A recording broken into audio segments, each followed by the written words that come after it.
Okay, so good morning. So we will use the idea of or the setup of the grand ensemble to several examples, and today we will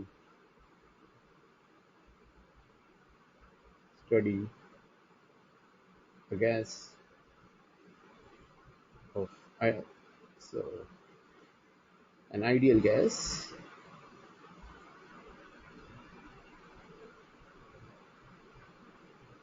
of photons. Okay, so we will get so in the process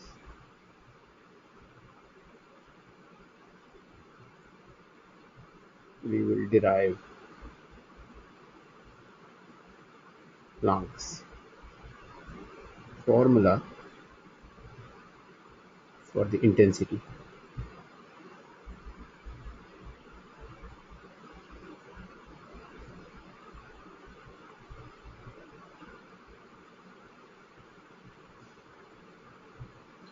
Okay, so that's the plan for today, and so last time we worked out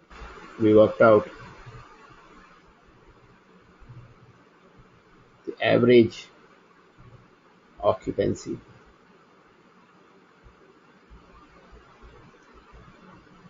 of a state with energy epsilon. Okay, so we worked this out and we got a formula which was of this form,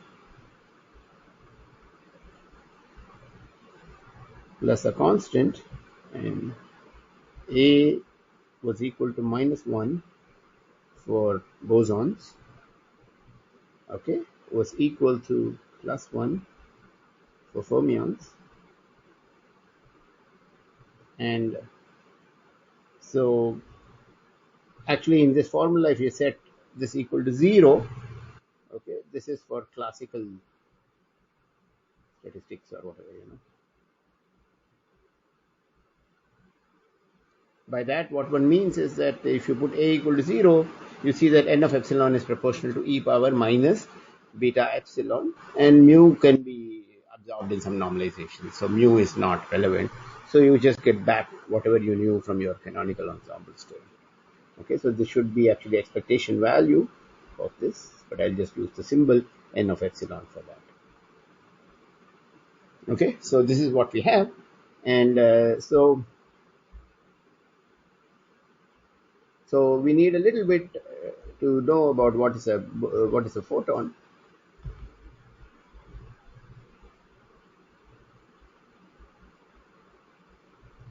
Okay, so a little bit of history.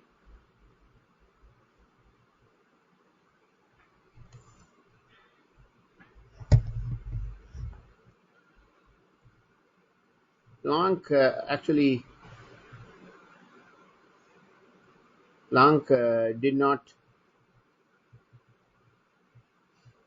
come up with the idea of a photon, but he definitely wrote, this formula h bar omega or h nu. Okay, so this formula goes back to him, but the point is that if you remember, we had done when we did phonons, we first we treated them like a harmonic oscillator, and we wrote out the partition function. But there was the whole story of second quantization, and where you think in terms of particles, and this idea, the idea of associating quanta. Okay, and this is carry forward second quantization, which we've seen a little bit of. Okay, goes to Einstein.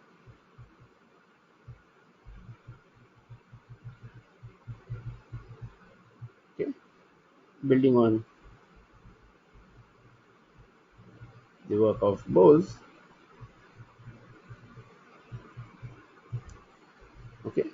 who actually proposed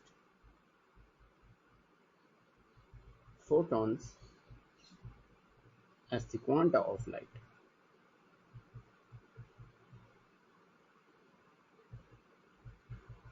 Or the electromagnetic field. Okay, so so this is something. This was a non-trivial step, and in some ways, Einstein was the radical guy, and he's the guy who said, "Okay, we should think in terms of these things as particles, as photons." So what do we know about photons? So photons, these are always relativistic.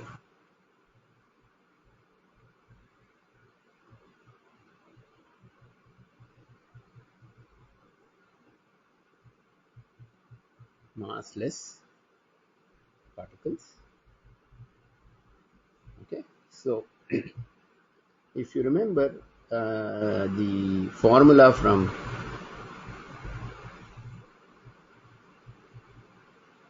classical mechanics, which is the energy momentum relationship for a particle of mass m, but for massless particles, so this is massive case.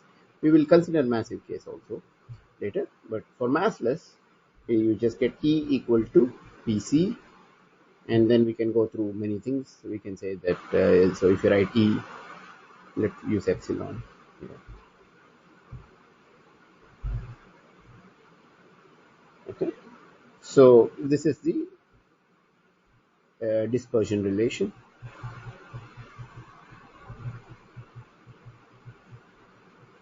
For photons.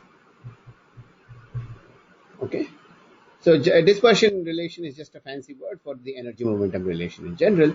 So of course you could have got this by setting m equal to 0 in the massive particle example, and then taking a square root and choosing the positive square root. That you can do. Okay, so of course epsilon equal to h bar omega, and we can also write P as h bar k. Okay, so then this dispersion relation is equivalent to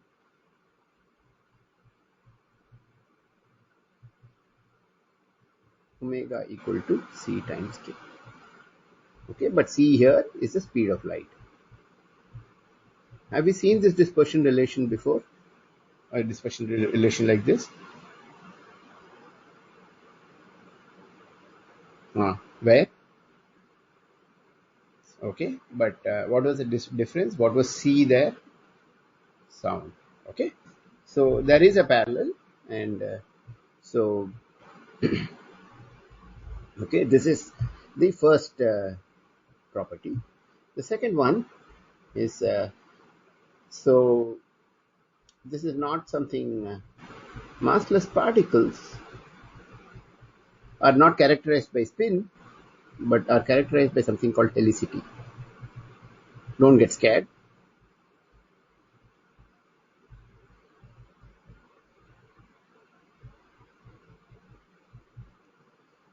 Okay, and they take only two values.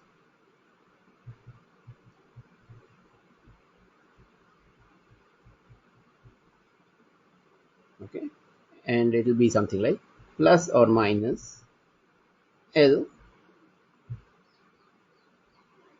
where L belongs to positive integers.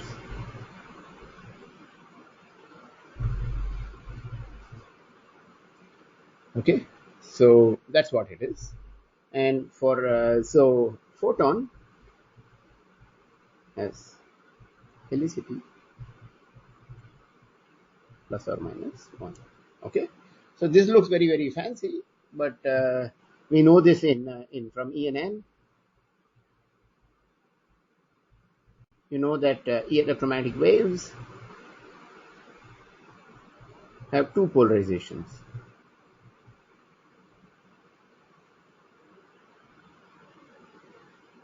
No, it's slightly, you have to go to the bigger algebra. Angular momentum algebra sits inside the Lorentz algebra, which sits inside the Poincare algebra, and you do the representation theory. So yeah, so it is like a spin 1 particle, but massless, but a spin 1 particle will have 3 degrees of freedom, right?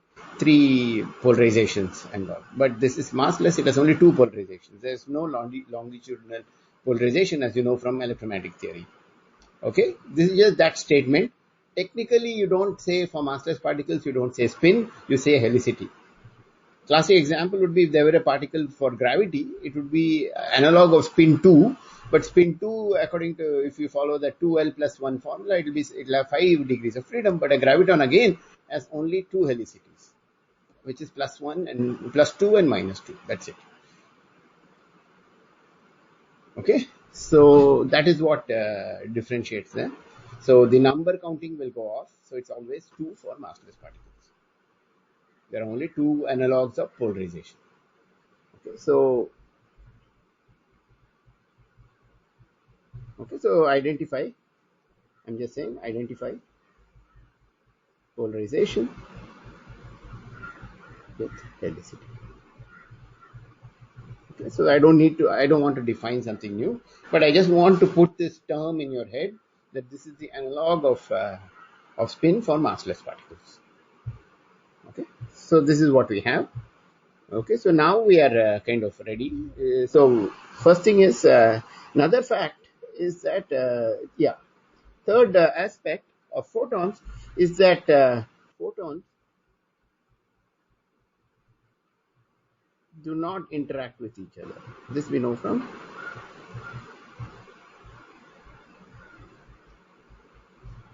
okay, but they do interact with matter.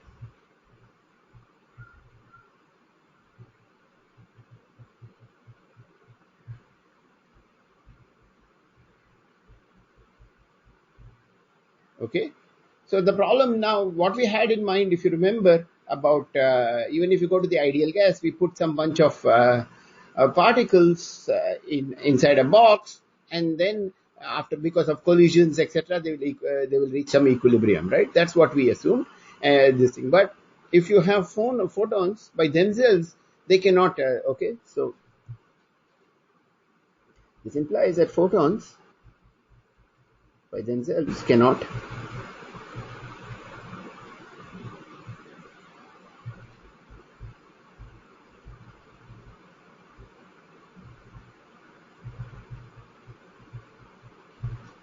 okay, but the problem is solved in the following way. So the thing is that photons can be absorbed by material like the walls, or if it is in some other situation, it will be absorbed by with matter. Okay, so to achieve this, okay, we need interactions, say with the wall of the container.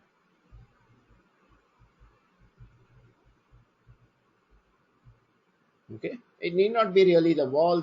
Sometimes it's just matter lying in the. If the container is the universe, then matter lying in the universe. Okay, so this is what we. So we will need interactions, and so this is very crucial. Okay, only then. So the point here is that suppose you had perfectly reflecting walls. There's no interaction, nothing going on. Then if you started out with some distribution of photons, that distribution, and which is not the thermal distribution, it's not equilibrium, it will remain the same. There's no reason for it to this. But what happens is that because they can be absorbed by the, so what will happen is that the walls can absorb photons at some frequency, they can emit at other frequencies, it can happen, all sorts of things can happen. Okay, and in the process, the thing is, what you will discover is that it can achieve equilibrium. Okay, but you need something. Okay, you need some matter with which it interacts, but it won't interact with itself. That's the only thing. And another feature of a gas of photons is that photon number can never be fixed. Why? It's actually related to what I said earlier in part 3, about Y.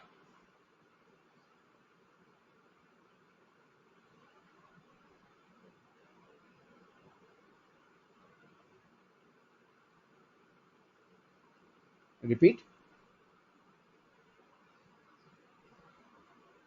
Yeah, exactly. The container walls can do absorb and emit. Absolutely right. So, and in particular, since we can, you know,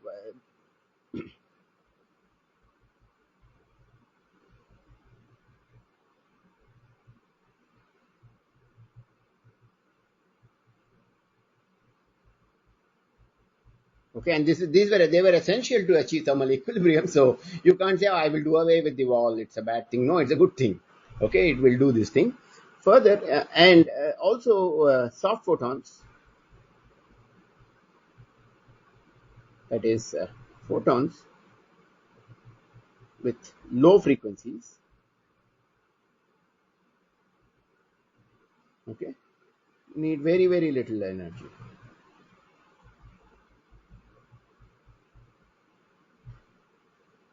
to be created. Okay, and what this implies really is that there is no cost.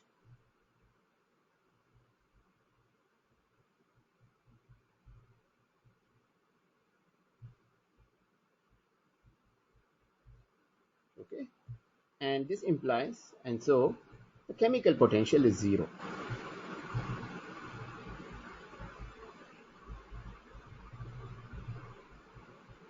Okay. So recall, we had this n of epsilon equals to 1 by e power beta into epsilon minus mu, and okay, and it's a boson. So what sign should I put? Minus 1. Okay, and what this says is set mu equal to 0. So this just becomes 1 by.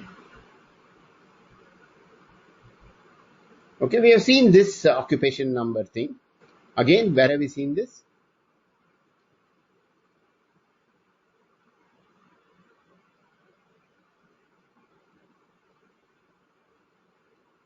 We saw this in the case of phonons also. Again, in the case of phonons, phonons are also massless particles.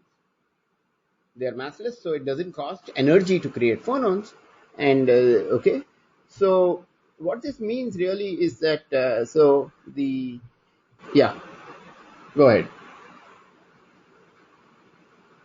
So yeah, let's tell you. Let's pick a massive particle. Okay, let's say we have to create an electron. Okay, so let's ignore charge for a moment. You cannot just create an electron because you'll violate this thing. You can create electron positron pair. Okay, let's do that. Okay, but we know electron has non-zero mass, right? So the minimum energy that we need, forget momentum conservation, is 2 times mc square, where m is the mass of the electron or the positron, right? So you need so in such situations you will need to provide some energy. You need to create if you want to create e plus e minus pair out of something, you have to provide energy at least for sure. But for a massless particle, that there is no barrier. That barrier is not there. Okay, and if you go back to your chemistry, if you ever remember how in chemistry, chemical in reactions, etc., the same chemical potential appears. There it is the energy that you need to provide to create some particular species. You call it the chemical potential of that species. So if you think in terms of that, okay, this will again tell you that you don't need any to create soft phonons. But in equilibrium, we know that all the chemical potentials are equal. So it has to be zero. That's all. Okay, so this formula we actually wrote already. Okay, we saw this for phonons. Okay. So to be precise, I should have actually done the grand canonical ensemble first before doing phonons, but I didn't think too deeply about it. I did debate, and I said, okay, let me do this first. Okay, the specific heat of solids or whatever. Okay, so this is what we get. So the chemical potential is 0. Okay, so now we have all the ingredients to, yeah. So so this also implies that there is no canonical ensemble, no description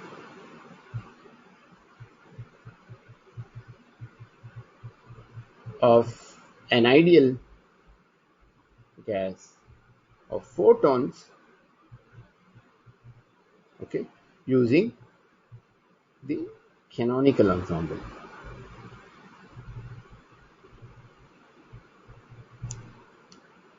Okay, so these with these preliminaries, we are now ready to study this thing. So I'll pause here. Are there any questions or comments? Yeah, go ahead. Yes.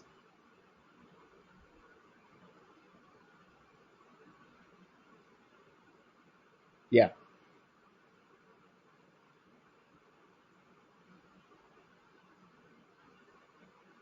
No, no. So the point here is that the container may have some temperature, right? You can measure.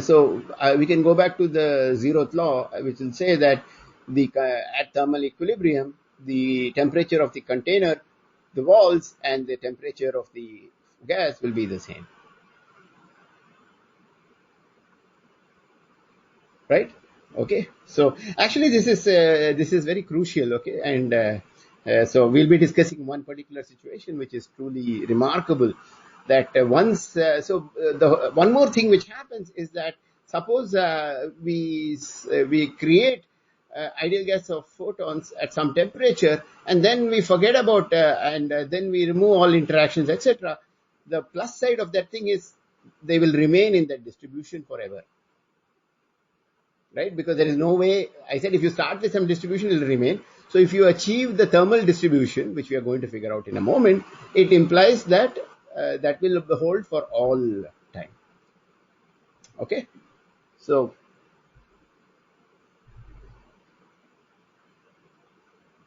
mm,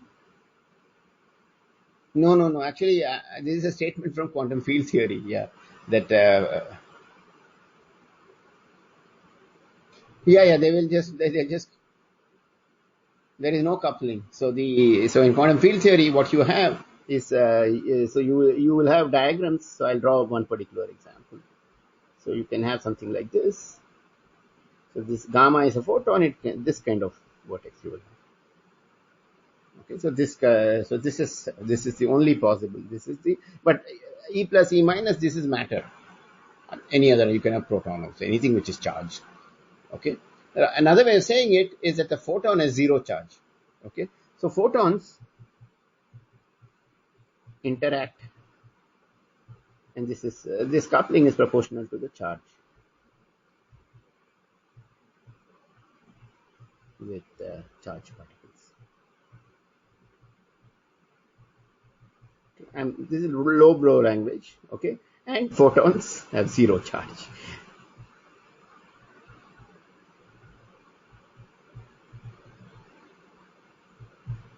Okay, so that is the statement.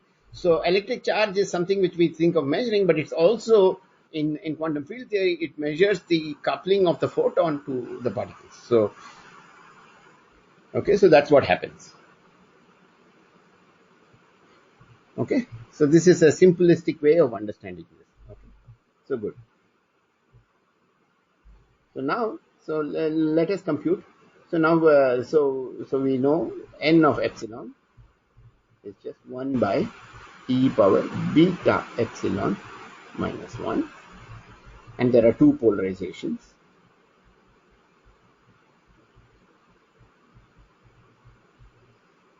Epsilon equal to h bar omega. Okay, so these are, I'm just collecting all the formulae, but we need to compute. So if you want to do the internal energy, so we want to compute U, that would be sum over, so G sum over all energies and polarizations, right, times n of epsilon times energy. This is what it is. Okay, but this is not the way we would do. We will write the semi-classical rho. So 2, this is the degeneracy factor. For every epsilon, there are 2 polarizations. Degeneracy factor, okay, times integral rho of omega d omega times n of h bar omega rho. This is the density of states.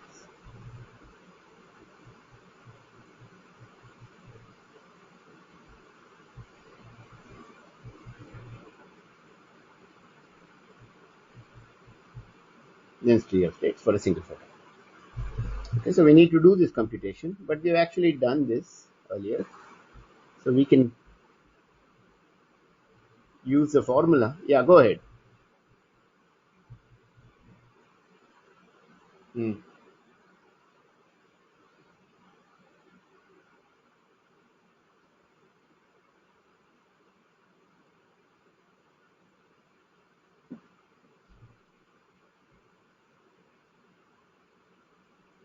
Yeah. Yeah, for a single photon, n of omega gives you the average number of photons with that energy omega. So if you have 2 such photons, it will be 2 h bar omega, right? That is that factor. Okay. Good, a very good question actually. You can use the formula that we got for a phonon, where we only data we used was omega equal to Cp, where C was the speed of sound. So exercise, if you want, show that rho of omega equal to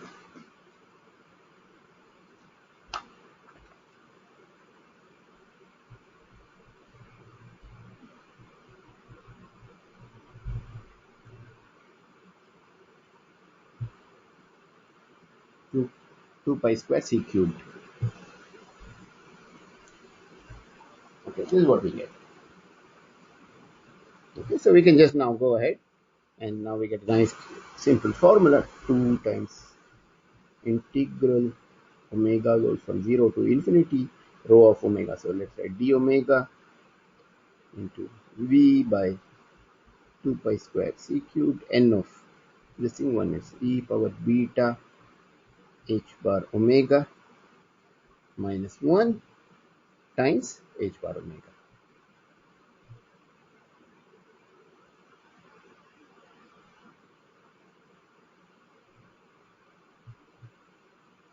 Sorry, I forgot the omega square.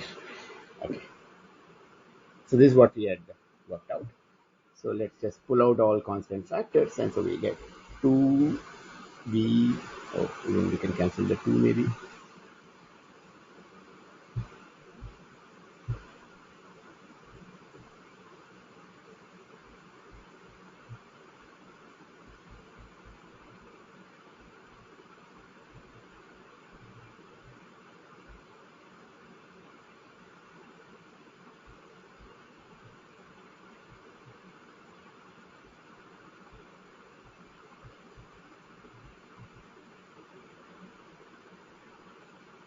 Okay, and we can just define the energy density as u by v.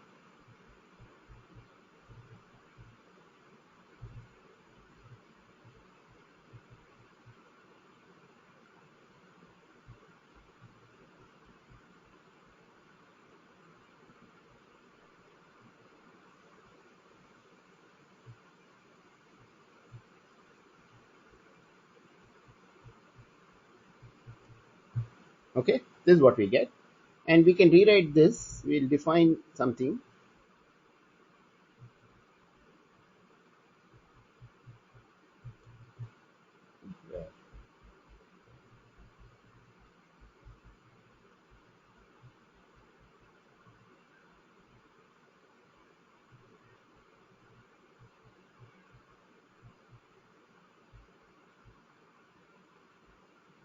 Okay, so this is called the I. This is the intensity. Okay, so this is the famous Planck formula.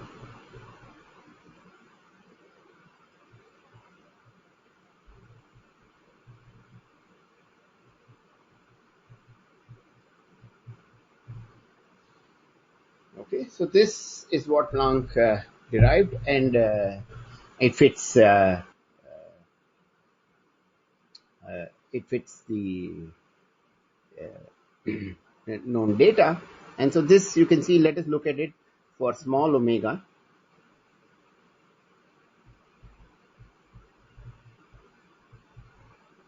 Okay, that means what happens if it is very small, then you can see that if h bar omega is much less than kBt, then the denominator will become beta h bar omega, right? So then we get I of omega goes as the h bar 1 h bar omega gets cancelled. It goes as omega square by kBt of x.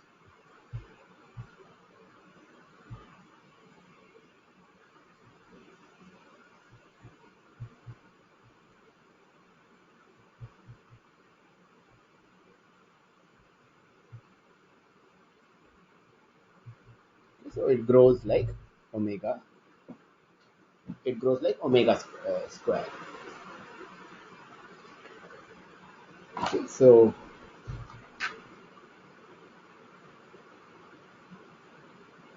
Okay, so this is a so this formula is due to Rayleigh and Jeans. Okay, so the key, if you plot this I of omega versus omega,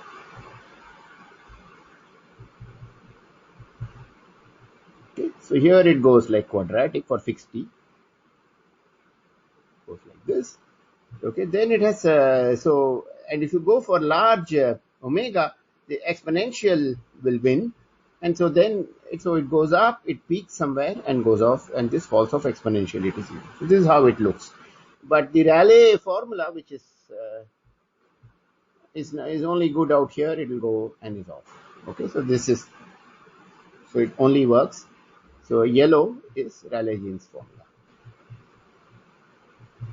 and white is Planck. Okay, so I also have exercise. Okay, this comes in two parts. Show that u by v is written as some integral from 0 to infinity d lambda, where lambda is the frequency, some j of lambda. Okay, determine. So what is it here? Determine j of lambda, plot it for fixed t. Okay, and the second part of the exercise is the following. Show that the peak of j occurs such that, okay, lambda times, so lambda is lambda peak times t equal to constant. Okay, so you find out the value of lambda, and that peak will keep changing as t varies, and what it says is that lambda peak falls off as constant upon t. That's what it says. And so this is this is known as there's a name for this. This is the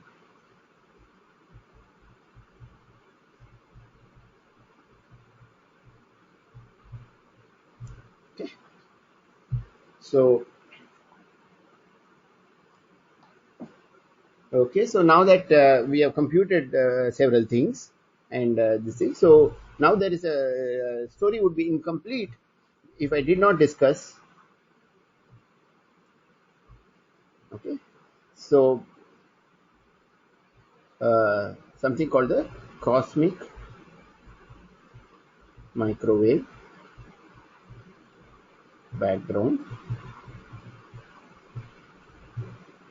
radiation.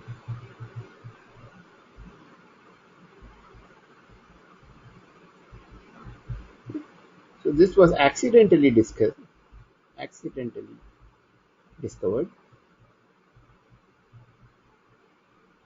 by Penzias and Wilson, who were building a radio telescope and being very very good experimentalists. They wanted to understand the noise. Okay, so before you start using any instrument, you like to understand the noise in your instrument, and so these people uh, spent a lot of time, and there was this noise which never went away. Okay, and so they thought that maybe there was an issue with you know these radio antennas. They are big antennas lying outside. So what they did was, pigeons like to do certain things, and they thought that the pigeons were messing up the thing, and that was the source. And so what they did is they caught all the pigeons and took them away, and then they came back. So they were not able to rule things out. But eventually, I think they took the pigeons very, very far away. They realized it's not the pigeons or the pigeon droppings which were the cause. And then they found that, that maybe they were seeing a signal, but what is this signal? It turns out that they were talking to somebody in Princeton, nearby Princeton University. And they said, no, in the early universe, we expect to see that there is actually a gas of photons. Okay, so what happens in the early universe is that in the early universe,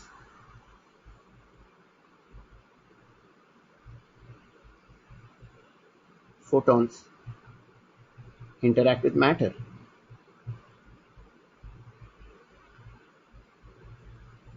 Okay, however, as the universe expanded,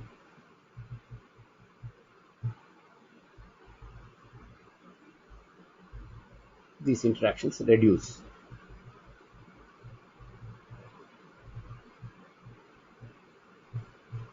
Okay, and effectively they become zero. Okay, so there is something called a photon decoupling time.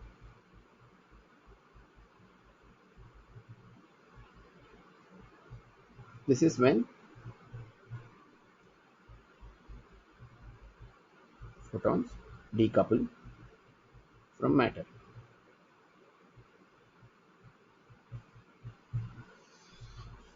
Okay, and now, but they were interacting with matter, etc. So whenever they decouple, there is some temperature, and now there is no more. It's like removing the walls, and so there is some distribution, and that distribution would be that of thermal thing. So it should be the Planck law. Okay, so this is what was the story, and Penzias and Wilson actually discovered that, and then they could fit it to the Planck's distribution law, that I of omega versus omega. Okay, and they could estimate its temperature, and I'll show you one graph now from taken by Kobe. Now there are much better quality ones, but this is good enough for me.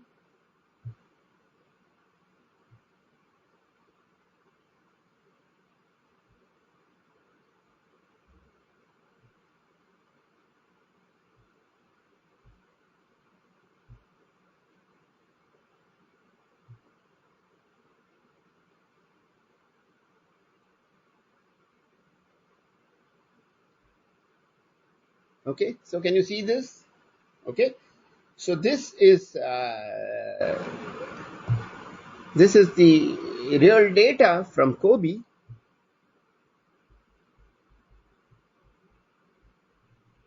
satellite, and so the black line here, the solid line, is our formula that we wrote earlier. Fit with, there's only one parameter in that whole formula. If you look at it, it's just the temperature. There's nothing else, and it fits. Okay, so the temperature of that radiation is 2.725. Okay, but and this is known to, I think, plus or minus 0.001. So it's truly known to amazing precision. But now there are some error bars here, and operational point is that the error bars are so small that they're smaller than the point dot we are writing. Okay, so you can't show it. So to show the error bars, they multiplied the error bars by a factor of 400. Okay, otherwise you will not see this. So the fit is so good. So Planck's law has been tested to amazing precision. And Kobe is a satellite, is a satellite outside, so there's no, interference. I mean, there's nothing in the Earth's atmosphere or whatever which will mess it up. And so this is like a major verification of Planck's law, of course. Okay. So, but now what people did is they started asking, how does that vary if you look at different points in the sky? And I told you that the whole universe is your box now. And at decoupling time, they achieved thermal equilibrium, so it should fit. It should be the same everywhere. Okay, so so you would expect it to be isotropic, and it turns out to be almost true. But there is some anisotropy, for instance, because we live in a galaxy and the galaxy is moving. So what you find is that you can plot the temperature. So one plots temperature as a function of theta and phi. But theta and so you think, theta and phi are angles in the celestial sphere. Okay, and what one does is standard thing which you have learned is to expand this in terms of some Tn, Ylm of theta and phi. Okay, so what we are saying is so T0 is 2.725. Okay, it turns out that dipole contribution is, I think, 10 power minus 3, but so that is L equal to 1, is L equal to 0, L greater than or equal to 2, these contributions are the only. Dipole contribution is slightly larger, is of the order of 10 parts, is of the order of 10 power minus 5 Kelvin, of course. Okay. So what you can see is that the universe is isotropic, at least when it comes to this thing, but it is to this height, and the great fitting that we have of the data says that we can actually measure things to one order in 10 power 5. Okay, so people usually plot it should be TLN.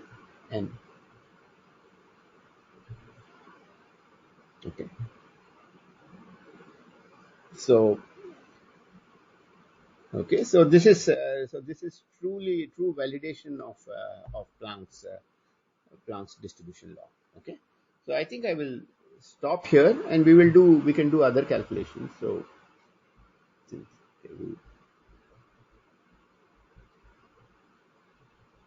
other analysis next time. Okay, so what can we compute? So we can compute, of course. We didn't do that, but we can compute average number of photons, average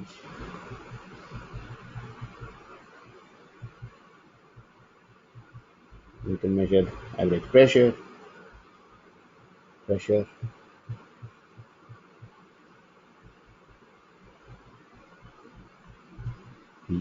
and we'll show something interesting. We'll show that pressure is equal to, there's a nice formula which is 1/3 U. You can compare with what we saw for ideal gas.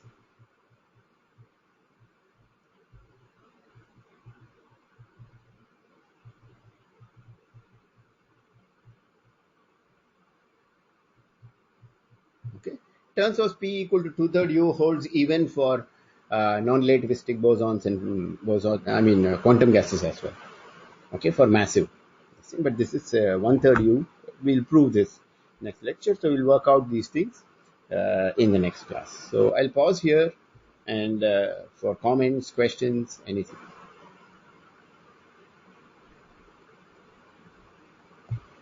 Yeah.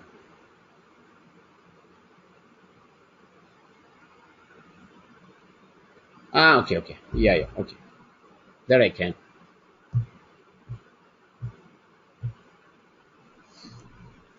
Okay. Okay. So I'll make a statement and then I'll explain. Okay. Photon has helicity 1. Okay. That means it can take plus or minus. These are the only two values it can take. Okay. While a mass, okay, okay, will have spin 1.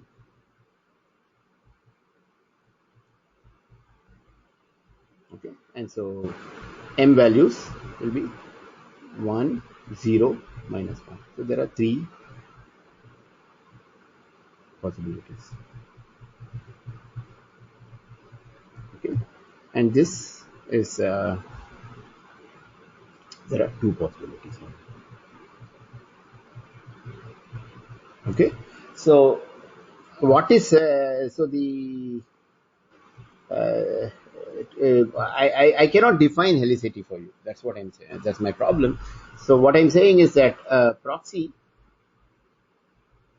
for helicity is the polarization,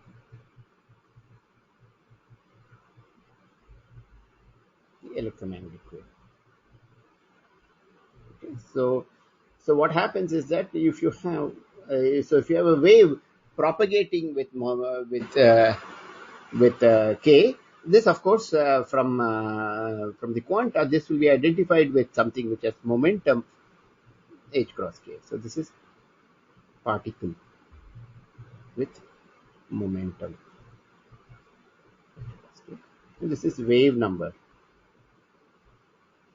Okay. So from Maxwell's equations for plane waves, you can show that E will be E dot k will be 0 and B dot k will be 0. This is what you will have. Okay. So in other words, the electric and magnetic fields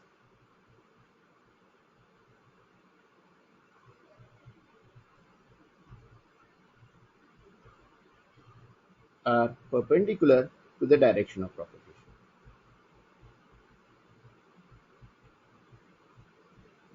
Okay.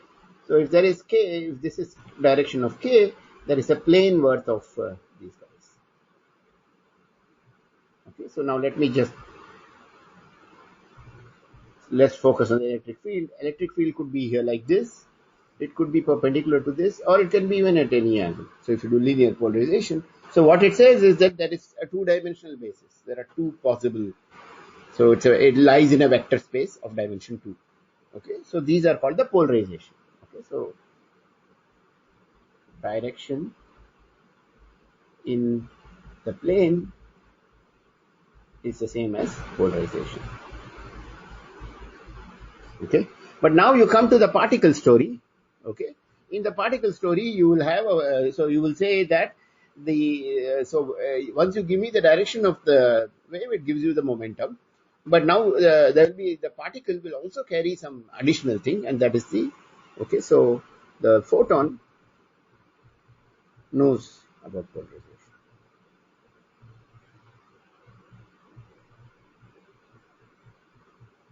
Okay, so correct way of saying it is that you have a photon with wave vector k and polarization blah, something you need to specify it, but okay, you can define it. That will tell you, so that's what is the data. Okay, that's all. So if you give me fixed k, what all I'm saying is there are two kinds of photons corresponding to the two possible polarizations. That's all I'm saying.